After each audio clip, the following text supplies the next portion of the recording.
Souvent, on parle de confiance en soi et en fait, on essaye de se former, on essaye de se dire oui, je vais appliquer des stratégies.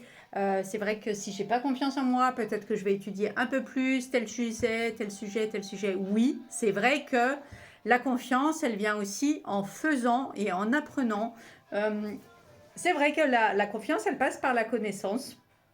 Et plus on va se connaître, mieux on va être justement à l'aise, mieux on va savoir comment on réagit dans telle situation. Plus on va connaître un sujet, plus on va se sentir légitime. Et c'est vrai que du coup, plus on va avoir confiance en soi en parlant de ce sujet ou en le défendant ou en voulant le transmettre aussi, c'est sûr. Mais il y a aussi parfois, je ne sais pas si toi ça t'est déjà arrivé, t'as beau apprendre, t'as beau comprendre, t'as beau utiliser des stratégies, parce qu'on va te parler de plein de stratégies. Ça, c'est des choses, bien sûr, les stratégies, ça nous soutient. C'est du yang, hein, donc c'est voilà, c'est comme un bon fauteuil, un bon dossier, oui, bien sûr. Ça donne de l'assurance, de la consistance. Les stratégies, on en a besoin parce que sinon, si ça se repose sur rien, en fait, tout ce qu'on va mettre en place, ça va être un château de sable et ça va pas tenir, ça va s'effondrer comme un, ouais, c'est ça, comme un château de sable ou de cartes ou voilà. Mais j'ai envie de dire, ça fait pas tout non plus parce que si toi aussi, tu as déjà expérimenté plusieurs stratégies, tactiques, connaissances, apprentissage, etc., et que tu n'as toujours pas trop confiance en toi, il y a peut-être autre chose derrière. Il y a quelque chose à aller voir deep, vraiment, en profondeur.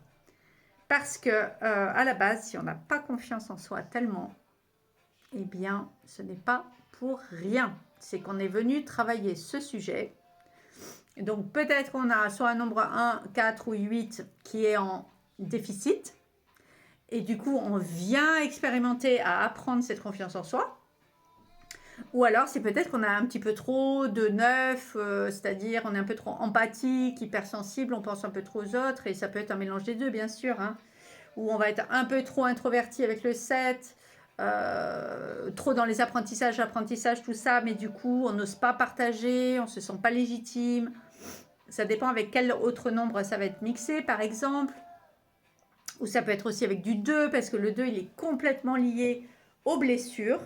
Donc, si on a beaucoup de blessures aussi, ou si on a eu, par exemple, je dis n'importe quoi, hein, mais si on a une grosse blessure de rejet, ce qui concerne la majorité des gens, mais si en plus derrière, on a une grosse blessure d'humiliation, ce qui a été mon cas pendant longtemps, eh bien, c'est sûr que la confiance en soi, elle va pas tomber du ciel. Hein. Tu auras beau faire toutes les stratégies que tu veux. Non, il y aura autre chose. Il va falloir aller voir vraiment le petit enfant intérieur. Il va falloir aller voir vraiment le travail des blessures, etc. Donc, je suis Céline, je suis numérologue karmique, spécialisée vraiment aussi dans le transgénérationnel. Ici, j'ai à cœur de te partager plein de contenus gratuits pour t'aider aussi sur ton chemin, justement t'aider à reprendre confiance en toi, parce que si rien n'a marché jusque-là, ou alors si c'est toujours dans l'effort, vraiment, si c'est toujours difficile, compliqué, et qu'en fait tu as l'impression, mais que tu récoltes même pas le dixième en fait des efforts que tu as investis, de l'argent, du temps, de tout ça, eh bien, il y a autre chose. Donc, je te partage ici plein de vidéos parce que la confiance en soi, bien sûr, ce n'est pas juste que de travailler la confiance en soi en tant que stratégie qui va faire que, hop, du jour au lendemain, tout ce qu'on entend là, les coachs sur l'abondance, le machin, le truc, la manifestation. Et d'ailleurs, moi, je le fais quand on est parti l'année dernière avec le voyage de manifestation au Maroc. Le fameux code de Nikola Tesla en 369. Ce qu'on va voir, c'est là où il n'y a pas. Qu'est-ce qui peut bloquer dans le 3, le 6, le 9, dans ce code incroyable de manifestation qui fait qu'on n'a pas encore manifesté. c'est pas juste des trucs magiques, même si je crois à tout ça, et je crois que bien sûr l'intention doit être positive, et bien sûr il faut avoir une sorte de foi inébranlable que tout est possible et tout ça, mais bien sûr ça à 2000%, et c'est rédhibitoire en fait, il faut vraiment aussi qu'il y ait ça, parce que si on dit ouais je veux ça, mais qu'on n'y croit pas, qu'on le ressent pas, qu'on n'a pas déjà cette joie en soi de le ressentir, mais ça ne fonctionne pas, ça c'est sûr. Mais la stratégie toute seule aussi de dire oui, les phrases positives et tout, la volonté, je vais apprendre des stratégies pour avoir confiance en soi, non, ça ne marche pas non plus. En fait, il faut un mix des deux et surtout, il faut un retour à soi. Pourquoi soi? Qu'est-ce qui fait que peut-être dans notre petite enfance ou pour ceux qui croient à d'autres vies, peut-être antérieures ou voilà, qu'est-ce qui fait que je n'ai pas confiance en moi? Est-ce qu'il y a du conditionnement? Est-ce que c'est du karma? Est-ce que c'est des loyautés familiales? Est-ce que j'ai eu une enfance aussi surprotégée et du coup, j'ai pas juste appris en fait les capacités, je ne connais pas mes capacités. Il y a tellement de choses à aller voir et tout ça, on le voit dans le thème d'incarnation, dans le thème de numérologie. Et pour ce qui va toucher plus à l'âme et au sacré et à d'autres choses, eh bien, on le voit aussi après dans le thème de numérologie karmique, le thème d'âme et le thème sacré. Il y a énormément, enfin, c'est juste merveilleux de découvrir ses nombres et son thème, et on comprend l'âme, qu'est-ce qu'elle est venue travailler, etc. Et du coup, on comprend les nœuds, les embouteillages, les fausses directions, les sens interdits, les impasses, voilà, on comprend tout sur le chemin. Et du coup, le chemin, il devient beaucoup plus paisible, plus joyeux, plus tranquille, la route. Voilà. Et c'est là que naît la vraie confiance en soi. Parce qu'en fait, on a confiance en la vie, on a confiance en le chemin, et on a confiance en soi, et on sait que même si à nouveau on tombe dans un sens interdit ou une impasse ou quoi, eh bien c'est pas grave, on saura faire demi-tour et hop là, repartir, bifurquer. Et voilà, il n'y a plus toute l'appréhension, toute l'aigreur, toute la peur de à nouveau se tromper, de fast route, de perdre du temps, de manquer d'argent, de manquer de temps et tout ça, toutes les manques, toutes les peurs. Euh, c'est lié au fait qu'il y a encore des blessures de trahison, qu'il y a peut-être encore des blessures d'abandon, qu'on se sent seul sur ce chemin. Je ne sais pas si ça te parle. Il y a beaucoup de choses qu'on peut retrouver liées comme ça. Voilà. Donc, si tu n'as pas confiance en toi, ok, toutes les stratégies, les machins, les trucs, c'est super, mais à la base, qu'est-ce qui fait que pourquoi tu n'as pas confiance en toi? Parce qu'en fait, c'est comme l'abondance. Je te dirais, si tu n'as pas d'argent, qu'est-ce qui fait que tu n'as pas d'argent aujourd'hui? Moi, pendant longtemps, j'ai pensé que c'était normal de ne pas avoir d'argent. J'ai été commerçante, j'ai été à mon compte, j'ai été salariée pendant longtemps.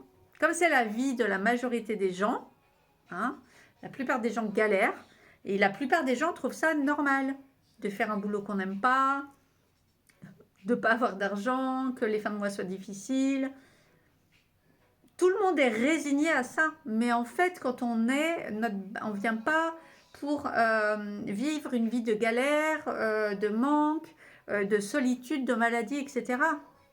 C'est nous-mêmes qui restons enfermés là-dedans. Mais en fait, il y a un tout possible qui, lui, est illimité. Et en fait, c'est à un moment donné, on peut switcher et décider de croire à ça. Et d'avoir envie de vivre notre meilleure vie. Voilà.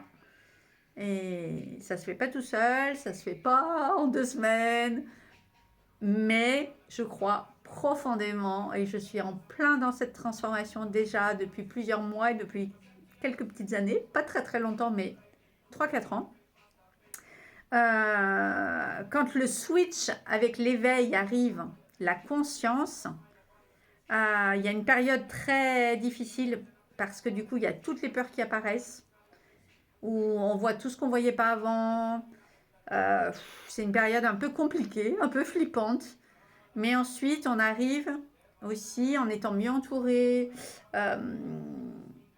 justement à reprendre conscience et confiance dans notre propre chemin. Et parce que oui, on est tous venus pour quelque chose de spécifique. Je le crois profondément. Et c'est notre mission. Et voilà. Et on a chacun une mission différente. Donc il y a une mission et en même temps il n'y a pas de mission. Dans le sens que bien sûr on a chacun une mission et ça on le voit totalement dans les thèmes et c'est incroyable à quel point parfois on peut penser qu'on a du libre arbitre.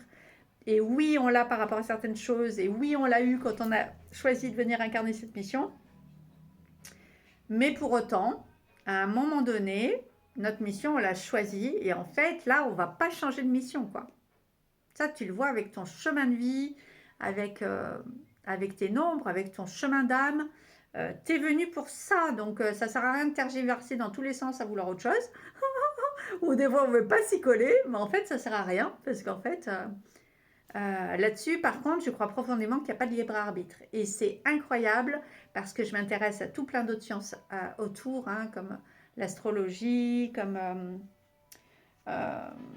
ouais, plein d'autres choses. Et en fait, je me rends compte à quel point nos données de naissance et à quel point aussi notre cartographie aussi de là où on est bien pour vivre, comme quoi c'est incroyable parce que moi, dans mon thème, je vois que j'ai 2 pays où ça a été karmique pour moi et où ça a été où. Donc, c'est pas par hasard, je suis vraiment venue réparer des choses. Et c'est quand même assez dingue. C'est l'URSS, la Russie, enfin en tout cas ça me notait la Russie et les pays du Maghreb.